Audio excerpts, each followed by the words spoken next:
주시는 말씀 요한복음 15장 1절부터 8절까지 말씀입니다. 요한복음 15장 1절로 8절까지 말씀. 우리 같이 한 목소리로 읽겠습니다. 나는 참 포도나무요 내 아버지는 농부라. 물은 내게 붙어 있어 열매를 맺지 아니하는 가지는 아버지께서 그것을 제거해 버리시고 물은 열매를 맺는 가지는 더 열매를 맺게 하려 하여 그것을 깨끗하게 하시느니라. 너희는 내가 일러준 말로 이미 깨끗하여졌으니 내 안에 거하라. 나도 너희 안에 거하리라. 가지가 포도나무에 붙어 있지 아니하면 스스로 열매를 맺을 수 없음 같이 너희도 내 안에 있지 아니하면 그러하리라. 나는 포도나무요 너희는 가지라. 그가 내 안에 내가 그 안에 거하면 사람이 열매를 많이 맺나니 나를 떠나서는 너희가 아무것도 할 수 없음이라. 사람이 내 안에 거하지 아니하면 가지처럼 밖에 버려져 마르나니 사람들이 그것을 모아다가 불에 던져 사르느니라. 너희가 내 안에 거하고 내 말이 너희 안에 거하면 무엇이든지 원하는 대로 구하라. 그리하면 이루리라. 너희가 열매를 많이 맺으면 내 아버지께서 영광을 받으실 것이요 너희는 내 제자가 되리라. 아멘. 할렐루야. 모든 사람들이요 삶에 어려움이 있다 보면 보통 다른 사람 탓을 많이 합니다. 그죠? 이제 아이들도 싸우다가 무슨 일이 있으면 자기가 잘못한 아이는 하나도 없어요. 다 언니 탓이고 오빠 탓이고 엄마 때문이고. 여러분 어렸을 때 기억나세요? 뭐 하다가 당황하고 어려우면 엄마 때문이잖아 하면서 울죠. 우리도 그랬었고 우리의 자녀들도 지가 잘못했고 지가 선택을 잘못했는데 자꾸 엄마 탓이야, 아빠 탓이야, 누구 탓이야. 세상을 살아가면서 많은 사람들이 하고 있는, 일반적으로 어떤 상황이 일어났을 때 이거 누구 탓이냐 이걸 따지기 시작합니다. 근데 중요한 건 여러분, 어제 저희가 주일 설교에도 함께 나누었지만 성도는 어떤 상황과 환경의 어려움 또 문제에 직면했을 때 우리는 알아야 됩니다. 우리는 항상 내가 지금 어느 자리에 서 있어서 이러한가를 깨달아야 돼요. 마치 주일날 교회 안 오면 차 사고가 나니까 교회 가야지라고 이야기하는 것은 잘못된 겁니다. 누군가 다른 사람이 야 주일날 그렇게 놀러 가면 사고 나지라고 이야기하는 건 안 되죠. 우리 하나님을 너무 협소하게 너무 쪼잔하게 하나님을 보는 것이죠. 하나님은 그러지 않으시거든요. 자녀들이 뭐 특별한 날 인사하러 오지 않는다고 해서 그 자녀를 내치고 막 그 자녀에게 징계를 가하고 예전에 너 결혼할 때 줬던 돈 다 내놔라 이렇게 하진 않잖아요. 자녀들이 못 올 수도 있겠지. 그래 좀 서운하긴 하지만 어쩔 수 없겠지라고 우리가 이야기하죠. 그러나 당사자인 우리는 그렇게 살면 안 되는 거죠. 당사자의 우리는 내게 어려운 일이 있다라고 하면 제일 먼저 내 신앙의 자리를 돌아봐야 된다는 거예요. 내가 혹시 하나님 앞에서 부정한 일이 있는가, 내가 하나님을 서운하게 할 수 있는 일들이 있는가, 이것이 바로 성도의 삶이에요. 여러분, 우리는 우리 스스로를 바라볼 때 죄인이라고 생각하며 살아가는 거예요. 그러나 하나님이 우리를 의인이라고 불러주시는 거예요. 그런데 우리가 다른 사람을 보면서 그래 저 죄인 이렇게 얘기하는 건 하나님이 의인이라고 하는 사람을 우리가 죄인이라고 하는 것과 다를 바가 없는 것이죠. 성도는요 항상 나를 돌아봐야 돼요. 그래서 제가 뭐라고 했습니까? 나를 돌아보는 시간, 나를 반성하는 시간, 그래서 하나님께 묻고 하나님과 소통할 수 있는 것이 우리 사람에게 굉장히 큰 복이다. 그래서 성경에도 여호와를 가까이함이 복이라고 이야기하는 건 어떤 상황과 환경 속에서 하나님께로 향할 수 있는 거예요. 좋은 일이 있으면 어떻게 돼요? 사람들보다 다른 누군가보다 하나님께 감사 올리고, 어렵고 힘든 일이 있을 때는 하나님께 먼저 그 마음을 내려놓을 때 하나님은 그 사람을 강건하게 지켜주시는 거예요. 오늘 본문의 말씀이 그런 말씀이에요. 예수님은 참 포도나무래요. 참 포도나무시고 하나님은 농부래요. 우리가 이 구약 성경을 읽다 보면요, 이스라엘을 어떻게 비유하냐면 포도원, 뭐 감람나무, 뭐 이런 무화과나무, 이러한 표현으로 좀 이렇게 무성한 나무들로 이스라엘을 표현할 때가 많습니다. 특별히 오늘 본문에서 우리를 포도나무에 달린 가지라고 이야기하죠. 그러니까 하나님은 농부시고, 그죠? 예수님은 참 포도나무고 우리는 가지라는 거예요. 여기서 참 포도나무, 그냥 포도나무도 아니고 참 포도나무라는 것은 무엇입니까? 정말로 이 나무에 붙어 있으면 참 포도가 열릴 수밖에 없는, 참 열매가 열릴 수밖에 없는 나무라는 것입니다. 그래서 당연히 가지는요, 그 참 포도나무에 붙여 있으니까 어떻게 해요? 당연히 열매가 맺어야 돼요. 여러분, 이게 예수님께서 말씀하시는 거예요. 포도나무의 가지는 반드시 열매를 맺어줘야 된다. 2절 말씀 보세요. 물은 내게 붙어 있는 열매를 맺지 아니하는 가지는 아버지께서 그것을 제거해 버리시고 무릇 열매를 맺는 가지는 더 열매를 맺게 하려 하여 그것을 깨끗하게 하시느니라.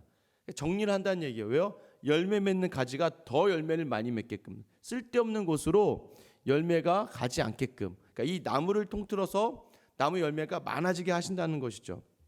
그것을 하나님이 그렇게 제거해서 깨끗하게 하신다는 거예요. 3절 말씀 보면 너희는 내가 일러준 말로 이미 깨끗하여 졌으니 라고 얘기합니다. 자, 아까 왜 깨끗하게 한다 그랬어요? 열매를 많이 맺게 하려고. 열매를 많이 맺게 하려고 깨끗하게 되었는데, 이미 우리는 예수님이 하신 말씀들로 말미암아 우리가 그분에게 접붙임 받은 참 가지로서, 그러니까 참 가지로서 열매를 맺을 수밖에 없는 존재라는 거예요. 그러니까 여러분, 우리의 인생은요, 열매를 맺고 살아야 돼요. 왜요? 예수님과 함께 있기 때문입니다. 왜요? 우리가 그분으로 말미암아 깨끗해졌기 때문이에요. 우리는 원래 하나님께 영광을 돌릴 수 없는 존재가 되어버렸어요. 하나님을 섬길 수 없는 존재가 되어버렸고 하나님을 기쁘시게 할 수 없는 존재가 되었는데, 그 모든 것들이 예수 그리스도의 말을 통하여, 말씀을 통하여 우리가 그것을 이제 행할 수 있는 능력이 있는. 그러니까 세상의 사람들이요, 하나님을 찬양 못해요. 그렇게 교회를 알고 TV나 어디서 보면 뭐 하나님 이야기가 나와도요, 그 사람들은 하나님께 영광을 돌릴 수 없습니다. 그런 기능이 회복되지 않은 거예요. 오직 하나님의 말씀을 받은, 하나님 선택한 자기 백성에게만 이 말씀이 들리고 이 말씀대로 하나님께 영광을 돌릴 수 있는 그 기능이 회복된 겁니다. 이미 우리를 깨끗게 하신 거예요. 우리가 처음부터 이 포도나무의 가지였나요? 아니에요. 로마서 11장 이제 17절 18절 나중에 보시면요, 여러분들이 참 감람나무와 돌 감람나무 이야기가 나와요. 그러니까 참 감람나무는 정말 감람류가 나오는 정말 좋은 나무고, 돌 감람나무는 저 그냥 들판에 버려진 그저 그런 나무인데, 그런데 우리가 어떤 표현을 하냐면 돌 감람나무의 가지를 잘라다가 참 감람나무에 접붙임을 딱 하니까 이게 돌 감람나무, 그러니까 쓸데없이 죽어야 될 인생이 참 생명 참 포도나무인 예수님에게 가지가 접붙임 되면서부터는 여기에서 뭐가 되는 거예요? 참 감람나무의 열매가 맺어지는 거예요. 우리는 그런 이방인을 표현할 때 사도 바울이 그렇게 이야기하죠. 너희는 원래 자랑할 것이 없다. 왜요? 어떻게 접붙임을 받은 가지가 자랑을 할 수 있니? 접붙이신 분이 누구세요? 농부잖아요. 하나님이시고, 그 접붙인 곳이 포도나무이기 때문에 포도나무의 뿌리가 하는 모든 일들이지, 접붙임 받은 가지는 아무것도 하는 일이 없는 거예요. 그냥 접붙임 당해서 열매를 맺는 거예요. 이것이 우리를 향하신 말씀이죠. 그런데 제가 성경 이렇게 다른 책들을 좀 보다 보니까, 처음엔 제가 이제 2절 말씀할 때 그랬잖아요.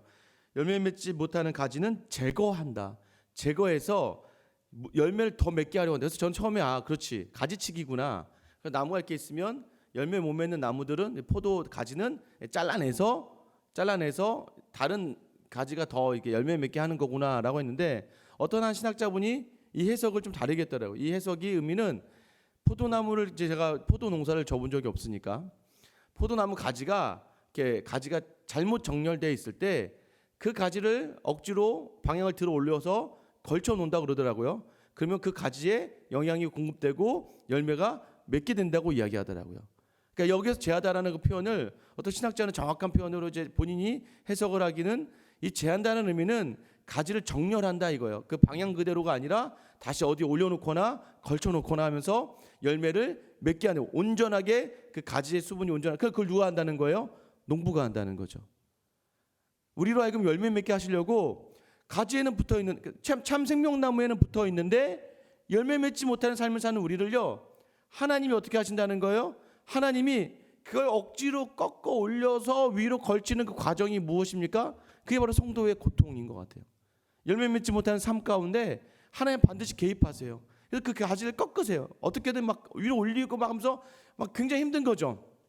그러나 그 시간을 통하여 온전한 참 포도의 열매가 맺어진다는 거예요. 결국 누가 하신다는 겁니까? 그것도 하나님, 농부 대신 하나님이 가지를 제하고 가지를 정리하고 그 나무에서 더 많은 열매가 나오게 하시는 분이 우리 하나님이시고 그 나무의 참 포도나무 되신 분이 우리 예수님이라는 것을 말씀하신다는 것이죠. 그래서 어떤 열매가 맺어져야 된다고 얘기했습니까? 여러분 잊지 마세요. 열매 나오면 무조건 갈라디아서 5장 22절 23절 말씀입니다. 오직 성령의 열매는, 아니 오직 성령의 열매라 하잖아요. 오직 성령의 열매는 이거밖에 없다는 거예요. 무엇입니까? 사랑과 희락과 화평과 오래 참음과 자비와 양성과 충성과 온유와 절제라고 제가 말씀드렸잖아요. 그러면 은사는 뭐지? 성령이 이렇게 임함제할 때 그 은사는요 도구예요. 도구. 무슨 도구예요? 이러한 열매를 맺게 하는 도구라는 거예요. 맞죠? 기도를 많이 하신 분이 기도를 많이 해서 나와야 될 열매가 무엇이에요? 이러한 열매가 맺어져야 된다는 거예요. 말씀을 맡은 자가, 말씀을 맡은 은사가 있는 자가 말씀을 많이 맡아서 먼저 해야 되는 게 무엇입니까? 이러한 은혜가 있는 거예요. 이러한 모습이 나타나는 거예요. 말씀 앞에서 자기를 비추고 내려놓는 거예요. 이런 말씀을 듣고 있을 때마다 더 어렵고 더 마음이 아플 때가 많습니다. 요즘에 아이들이 집에 있다 보니까 저도 모르게 막 화를 내고 조그만 일에 예민해지고 막 쓸데없지 막 그러다 보니 아이들한테 너무 쉽게 얘기할 때가 있거든요. 어제도 딱 들어갔는데 자꾸 첫째 애가 퉁퉁거리는 소리가 들리면 갑자기 버럭 화를 내죠. 그런데 여러분 이제 우리가 성령에 대해서 어제 성령이 우리 안에 가르치시고 또 우리로 하여금 예수님이 하신 말씀 생각나게 하신다고 말씀드렸잖아요. 딱 돌아선 순간 제 마음이 또 아유 너 뭐 했니? 갑자기 순간 마음이 불편해지잖아요. 그럼 그때는 무엇입니까? 말씀 앞에 순종해야죠. 아니나 다를까 저희 첫째도 기분이 굉장히 나빠 있더라고요. 삐쳐 있어가지고 그냥 마음 상해서 그러니까 저희 아내편 첫째는 그냥 안 보이는 데서 운다고 제가 없는 데서 몰래 이제 방에 들어가 있는 거죠. 들어갔더니 표정이 이제 오락가락하는 표정이라서 제가 그냥 뭐 그래도 어떻게 해요? 미안해 현서야. 아빠가 소리 질러서 미안해. 아빠가 좀 예민한 것 같아. 라고 이제 바로 사과했더니 괜찮다 그러더라고요. 괜찮아 아빠 이해해. 나도 쟤네들이랑 있으면 그래. 뭐 이렇게 하면서 좀 첫째니까 좀 다르겠죠. 우리가 이 삶을 살아갈 때 나타나는 건 무엇입니까? 사랑이 나타나야 되고 희락이 나타나야 되고 화평이 나타나야 되고 오래 참음이 나타나야 되고 자비와 양성과 충성과 온유와 절제는 다 이것이 무엇입니까? 내적인 은사예요. 그러니까 외적인 은사들이 제가 다시 말씀드리지만 방언과 말씀을 해석하고 말씀을 전하고 또 방언을 통역하고 치유하고 이런 모든 은사가 있는 사람은 그걸 도구 삼아서 삶의 인격적인 방향으로 다 나타나줘야 돼요. 여러분 이게 바로 참 하나님이 원하시는 열매라는 거예요. 방언을 많이 해서 하나님 기뻐하시는 게 아니에요. 사람을 많이 고쳐서 하나님 기뻐하시는 게 아니에요. 그거는 하나님이 그냥 이 내적 은사를 위해 도구로 주신 거예요. 그래서 그걸 가지고 열매가 맺어져야 돼요. 그 열매가 맺어져야 될 때 비로소 하나님은 영광 받으신다는 거예요. 그럼 그 내적 열매가 맺어지기 위하여 예수님은 이제 본격적으로 우리와의 관계 속에서 얘기하죠. 무엇입니까? 나의 안에 거해라. 나의 안에 거하고 내 말이 너희 안에 거해야 돼. 그때 너희가 구하는 모든 것들이 이루어진다라고 하는 것이죠. 자, 그럼 이제 우리가 기도하는 것이 왜 이루어지지 않는지 아시죠? 우리가 예수님 안에 거하지 않고 예수님 말이 우리 안에 거하지 않는 상태에서 기도하기 때문입니다. 예수님 우리 안에 거하시면요, 이 상황과 환경이 중요하지 않다니까요. 제가 주일날도 말씀드렸지만 이스라엘의 가장 큰 문제는 적군의 수가 중요하지 않고 이스라엘의 병력이 중요한 게 아니었어요. 하나님 앞에서 나의 신실함과 나의 성실함과 나의 진실됨이 중요한 거였지, 하나님과의 소통의 부재가 가지고는 문제였지, 우리의 문제도 마찬가지예요. 세상과 중요하지 않아요. 하나님과 나와의 소통의 싸움에서 내가 예수 안에 거하고 그의 말씀이 내 안에 거하는 하루의 속에선 기뻐하고 즐거워할 수밖에 없는 열매가 날 수밖에 없다는 것이죠. 7절 말씀 한번 우리 다 같이 읽어볼까요? 7절 말씀입니다. 시작. 너희가 내 안에 거하고 내 말이 너희 안에 거하면 무엇이든지 원하는 대로 구하라. 그리하면 이루리라. 여러분 이것을 하면 다 이룰 거예요. 그분 안에 거하고 그분의 말씀이 내 안에 거하면 무엇이든지 원하는 대로 구하면 다 이룬다는 거예요. 이것을 누가 하셨어요? 예수님이 하셨잖아요. 예수님이 하나님 앞에 하나님의 말씀에 순종하시면서 십자가에서 마지막 해주신 말이 무엇입니까? 다 이루었다. 왜 이루었어요? 하나님 말씀에 그 말씀 끝까지 품고 놓지 않았기 때문에 그 말씀의 끝이 이루어져서 우리가 구원받은 거예요. 그리고 또 하나 하나님 영광 받으신 거예요. 그래서 8절 말씀이 그거예요. 너희가 열매를 많이 맺으면 내 아버지께서 영광을 받으실 거다라고 이야기하는 거잖아요. 우리의 모든 삶의 목적은 하나님께 영광이에요. 하나님께 영광 돌리기 위해선 열매가 맺어져야 돼요. 그 열매는 뭐 그냥 연예인들이 나와서요 막 마지막 뭐 대상 같은 거 받으면서 우리 하나님께 영광을 돌립니다. 물론 그것도 하나님 영광 돌리는 것일 수 있지만 오늘 말씀을 통해서 우리에게 주시는 진정한 영광은요 성령이에요. 그럼 그렇게 하나님 영광 돌립니다 해놓고 그 삶이 어떠냐 이거예요. 영광 돌리는 그 삶, 많은 사람 앞에서 영광 돌린다고 해놓고 부모와의 관계, 형제와의 관계, 만나는 사람과의 관계 속에서는 그 사람이 어떠한 사람이냐 이거예요. 이것이 정작 중요한 거예요. 성령의 열매가 진정 나타나고 있는가. 그래서 우리는요 그렇게 큰 일들, 뭔가 드러난 일들이 아니라 할지라도 우리 삶 속에서 성령의 열매들이 나올 때 세상은 우리로 하여금 그것을 거부하게 하고 저항하게 해요. 왜냐면 자존심이 상하잖아요. 자존심이 상하게 하고, 그렇죠. 저도 저희 딸에게 미안해 이 말 한다는 순간 제 자존심이 상하잖아요. 내가 아빠인데 내가 뭐 아쉬운 게 뭐가 있나 이렇게 생각할 수 있지만, 그러나 그 상황 속에서 성령의 열매를 원하시는 하나님께서 우리에게 이러한 내적인 성령의 인격적인 그런 모습이 나타날 때 비로소 하나님이 그때 영광 받으신다는 거예요. 하나님의 영광은요 우리가 큰 일을 해서 받으시는 게 아니에요. 우리 교회가 막 커져서 몇만 명이 되고 해서 하나님 영광 받으시는 게 아니에요. 그것이 결코 하나님 기뻐하시는 것이 아니라 성도 한 사람 한 사람 안에 내재하시는 성령의 음성에 민감하게 반응하고, 그 민감한 반응한 그 삶의 모습이 성령의 열매들로 사랑과 일합과 화평과 온유와 절제와 오래 참음과 자비와 양성의 그 모습들이 온전하게 드러날 때 그때 하나님이 하늘에서 기뻐하신다는 거예요. 그래, 네가 살아냈구나. 너 참 내가 기쁘다. 네가 내 그 성령의 열매를 맺어냈구나. 그래, 내가 참 기쁘다라고 하는 거지. 우리가 세상에 뭔가 큰일을 해서 하나님이 기뻐. 세상에 큰일로 따지기 시작하면요 성경에 나온 인물들은 큰일한 사람이 하나도 없습니다. 다 죽었거든요. 제대로 말씀 전하다 다 순교당하고요. 우리 믿음의 선배들도요 막 복음 전하기 시작하다 다 목 잘려 죽고요, 막 어디 뭐 못 베어 죽고 다 죽음이에요. 세상적으로 봤을 때는 이분들은 그 어떤 영광의 자리라고 할 수 없는 자리들을 감당했던 믿음의 선배들의 그 끝은요 하나님이 기뻐하시는 자리에, 하나님이 영광 받으시는 자리. 오늘은 비록 내가 죽어져 가는 자리지만 하나님이 기뻐하실 자리라고 여기며 예수 안에 거하는 거예요. 예수 안에 목회를 하다 보면 제 마음대로 되지 않는 게 많죠. 저는요 되게 욕심이 많고요, 되게 굉장히 치밀하게 치열하게 살아가는, 제 마음대로 제 뜻대로 되지 않으면, 그러니까 제가 다혈질적인 부분이 있는 게 지금도 막 뭐 보시면 알겠지만 말도 엄청 빠르고 할 말도 되게 많고요. 어떻게든 뭘 자꾸 막 주고 싶고 어떻게 어떤 무슨 문제가 성도가 터지면 제가 다 해결하려고 했던 모습들이 있거든요. 막 어떻게든 막 다가가주는 막 그걸 바꾸고 막 어떻게든 강제적으로라도 막 시키는 대로 해 자식아 막 이렇게 정도 할 정도로까지 그런 마음이 있는데요. 근데 중요한 건 무엇입니까? 하나님이 제 마음대로 되지 않게 많이 하세요. 제 뜻대로 되지 않게 많이 하세요. 왜 그럴까요? 저를 제어하고 있는 중이에요. 저를 가지를 막 꺾고 올리는 중이에요. 왜요?